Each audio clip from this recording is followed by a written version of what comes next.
জ্বালানি তেল যেন এক সোনার হরিণ, যার জন্য দীর্ঘ যানবাহনের সারি। চালকদের কেউ অপেক্ষা করছেন রাত ৩টা থেকে, কেউ আবার সেহেরি সেরেছেন গাড়িতেই। জ্বালানি তেলের জন্য অপেক্ষা করা রাজধানীর আসাদ গেটে অবস্থানরত শত শত চালকদের কণ্ঠে উঠে এলো এমন চিত্র।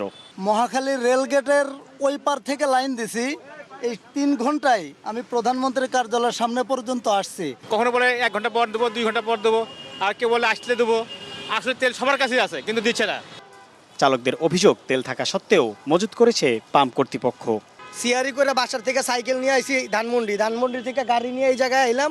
এখন পর্যন্ত মনে করেন গাড়ি যে জায়গাটা ওই জায়গায়। এখন এই 2 লিটার দিয়ে আমরা কি করতে পারবো বলেন? রাজধানীর বিজয় সরণির আরেক ফিলিং স্টেশনে সরকার নির্ধারিত পরিমাণে তেল দিলেও সন্তুষ্ট নন ভোক্তারা। ওনারা আমাদেরকে আশ্বাস দিছে যে গাড়ি চলে গেছে তেল আনার জন্য, আসার পরে আপনারা থাকেন, তেল আবার দিব আমরা, কিন্তু তেলের কোনো সমস্যা নেই। অ্যাকুরেট কোনো ডিসিশন আমরা পাইতেছি না যে তেলটা পাবো কিনা। পাম্প কর্তৃপক্ষের অভিযোগ, চাহিদার তুলনায় অতিরিক্ত জ্বালানি নিয়ে মজুত করছেন অনেক গ্রাহক।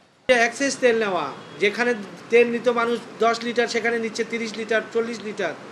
বাংলাদেশে যে কোনো জিনিস যখন দাম বেড়ে যায় অথবা ক্রাইসিস সৃষ্টি হয়, তখনই সবাই কী করে, ওটাকে কালোবাজারি করার চেষ্টা করে, রিজার্ভ করে অন্যভাবে বিক্রি করার চেষ্টা করে। যেটা আমাদের এখানে যেহেতু সেনাবাহিনীর প্রতিষ্ঠান, এখানে কোনো কিছু সে ধরনের কিছু হবে না। এখানে যতটুকু আমরা ফুয়েল পাবো, জ্বালানি যতটুকু পাবো, আমরা ততটুকুই জনগণের কাছে দিয়ে দেবো। ঢাকার বাইরেও দেখা গেছে একই ধরনের চিত্র। চাহিদা অনুযায়ী জ্বালানি না পাওয়ার অভিযোগ বেশিরভাগ ভোক্তার। সাইফুল ইসলাম, সময় সংবাদ, ঢাকা।